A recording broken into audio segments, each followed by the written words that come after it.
Hey everyone, welcome back to the garden. Wow, it is a hot one today. Our weather has been so crazy. It's almost 90 degrees today and it's a little bit humid too. I just got home from work where I hurt myself, so I'm going to be no help to my husband today. But I iced it up real quick and I took some ibuprofen so I can at least walk around and film. Now we have been getting stuff done around here without you, and I apologize for that. We are just so far behind and we have so many plants left that need to be planted. There's even some annuals still left on the deck. There are some stuff on the side of the house. So when I got home from work last night, I don't know, for some reason, I was just ready to go. So I said, let's just get it done. And sometimes filming can slow things down. So we got 3 hostas planted. Those hostas that I bought at Black Creek Greenhouse, and I did show you those.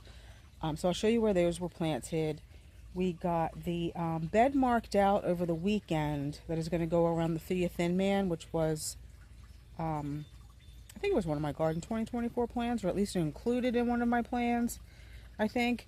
So we got it marked out, spray painted, and sprayed to kill the grass, and we did buy some topsoil to go on top. And what else did I got? Some more annuals planted. So I'll walk around and show you all that stuff. Right now, I had hoped to get the Armstrong Gold Maple in. I don't know if I feel like walking all the way to the top of the property, though I'm doing that today with the back injury. I have to work again. Coming up on a really busy weekend at work. It's called Lavender Weekend, and I have to work Friday, Saturday, Sunday, I think. Honestly, don't remember, but so I don't want to really injure myself anymore, but I think we're going to try to get the rose and the Blue Jangles hydrangea in today. So come garden with us and let's just take a walk about, see what we got done, and hopefully take you around as we get a couple of other things accomplished.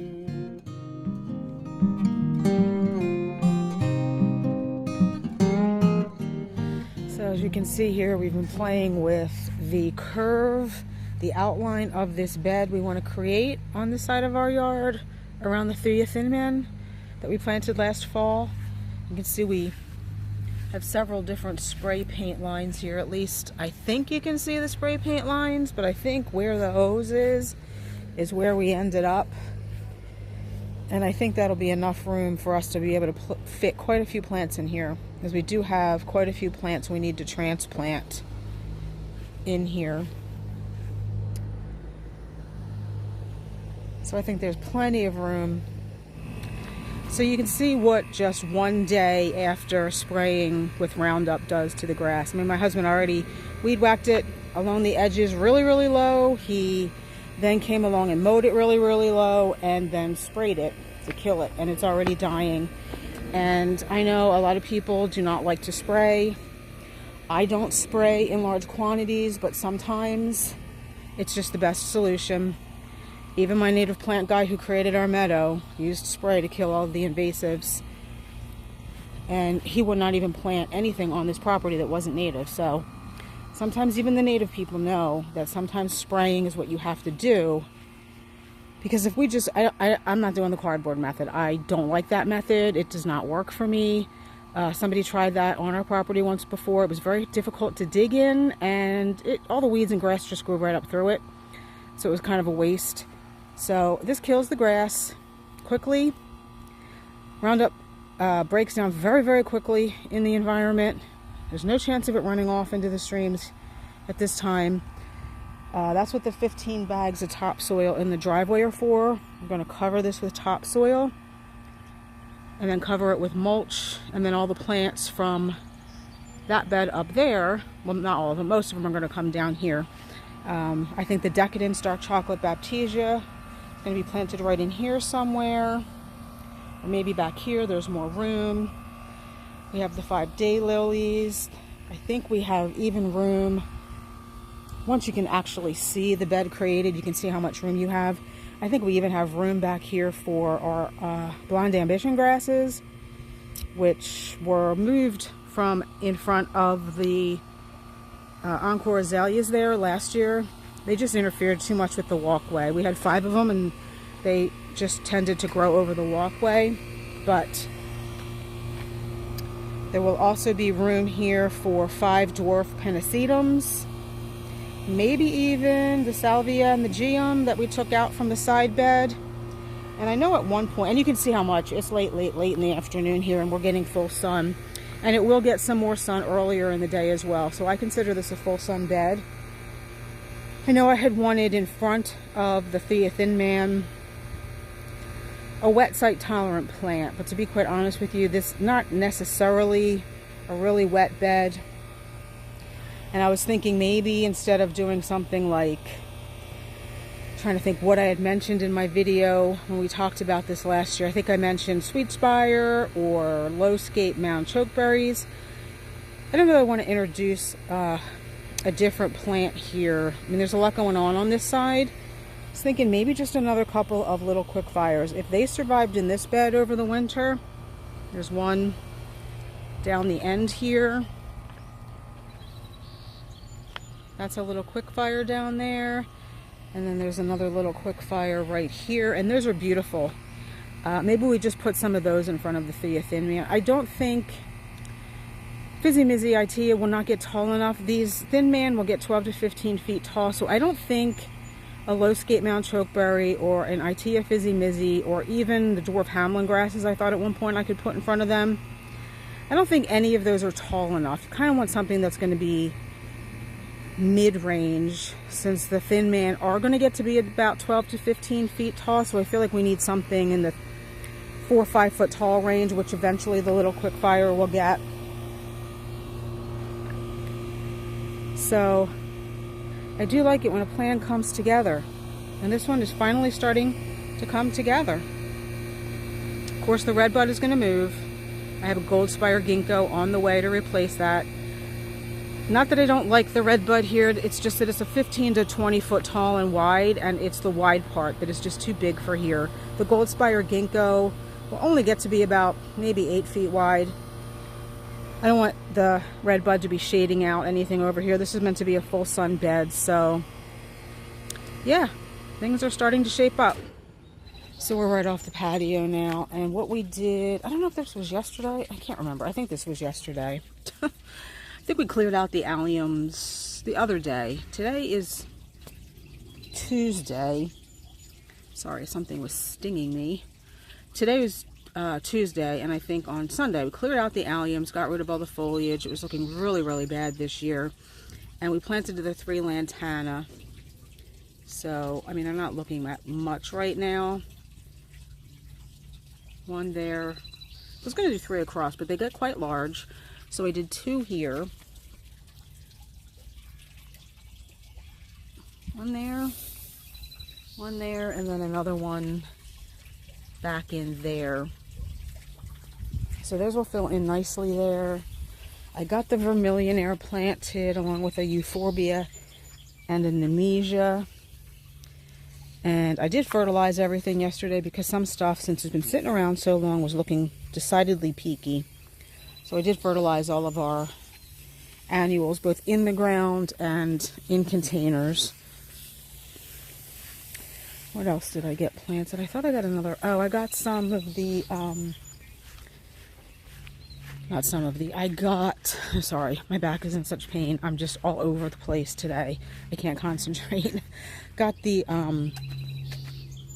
marigolds planted over here to add just a little pretty pop of color. Well, they look cute.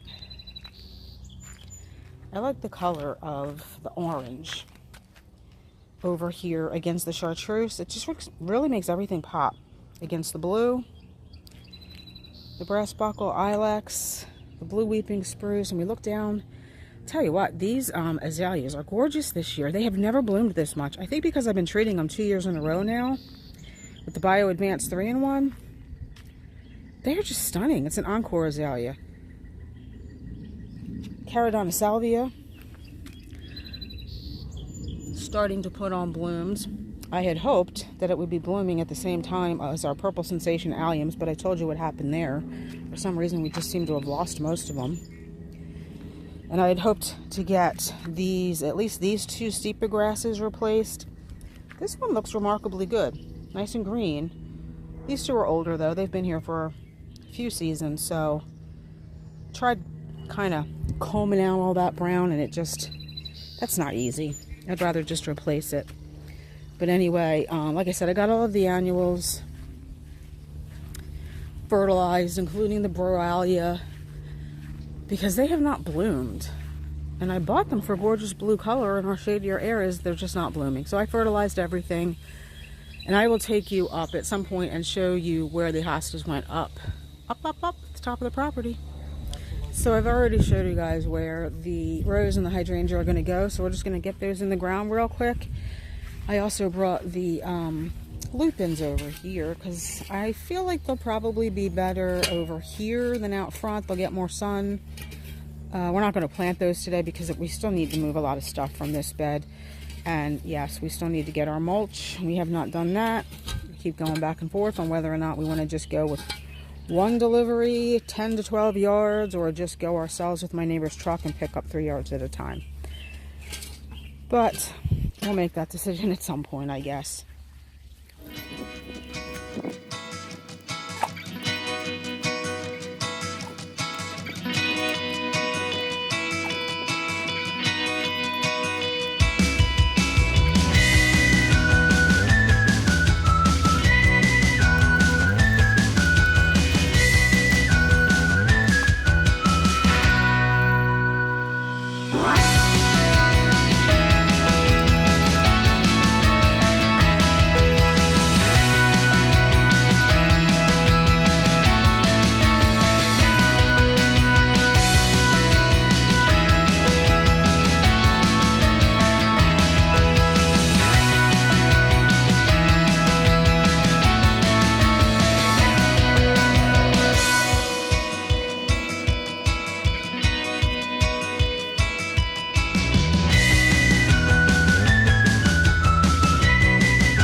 We had to stop for about 15 minutes because my phone was overheating. I told you it was a hot one out today.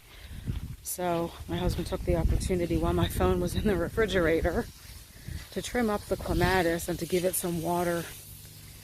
It was quite dry and droopy, but you can see it's got some pretty flowers on it. I think I showed this on my garden tour. Pretty sure I have the tag for this one. I'll have to go into the basement and see which one it is so that I know if we need to cut it back to the ground in the winter or not. It always struggles over here because even with all the wet weather we've had, once it starts getting warm out, our ground tends to dry out pretty drastically compared to how wet it was just a month ago. So I know clematis like their heads in the sun and their roots in the shade, and we do have these phlox here that get big enough to shade the roots, but I don't know, it just doesn't seem to be enough. So I had come up with some ideas in my head about what to replace these phlox with to shade the roots of the clematis a little bit better, but I haven't actually picked anything yet. Like I said, I do need to come in and deadhead this, but it's really, really pretty. Even the spent roses are still really pretty. Alright, now we are going to do the Blue Jangles hydrangea. I moved it slightly.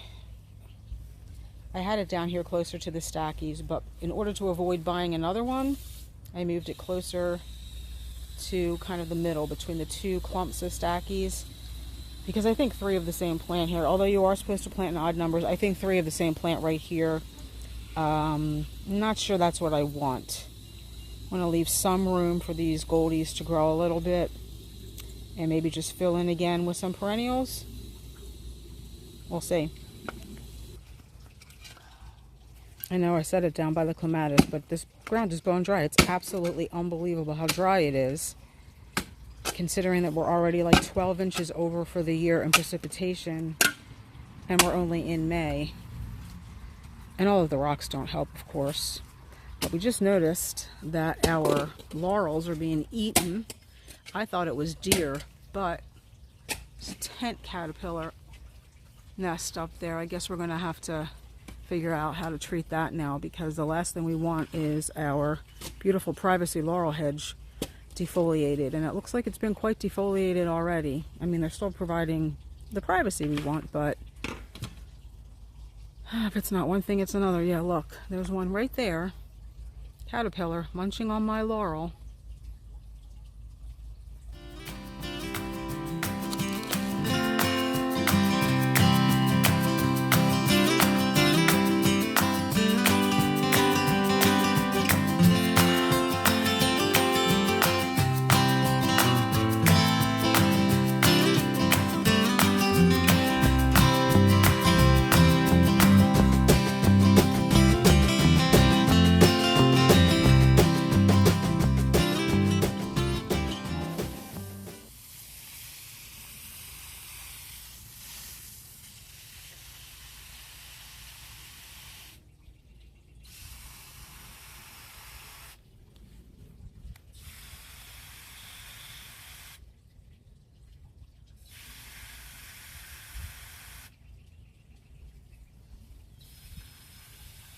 It's such a pretty color. I wish it would stay that color, but I don't think it's going to.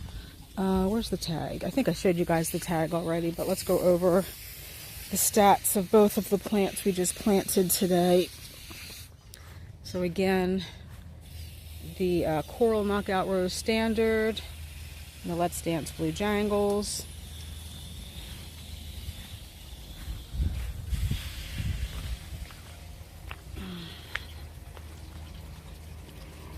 Let's Dance Blue Jangles. It's a small one. It's sun to part shade, reblooming, vibrant color, 1 to 2 feet tall and wide, although I believe the one we have right now is a little bit wider than it is tall. You can pause that if you want to read that. Hopefully it's focusing. And there's what it'll look like when it's alkaline soil, which we have acidic soil, but sometimes our hydrangeas bloom pink, so I'm not sure about why. Maybe it's not acidic enough. And here is the Rose Standard, Coral Knockout Rose on a standard. It's full sun, zone 5 to 11, brick orange fading to coral, 4.5 high, 4.5 wide. I'm not sure, just talking to my husband about that, I'm not sure. I'm guessing on the standard then it's going to be a 4.5 foot tall and wide rose as well, because obviously it's just a graft.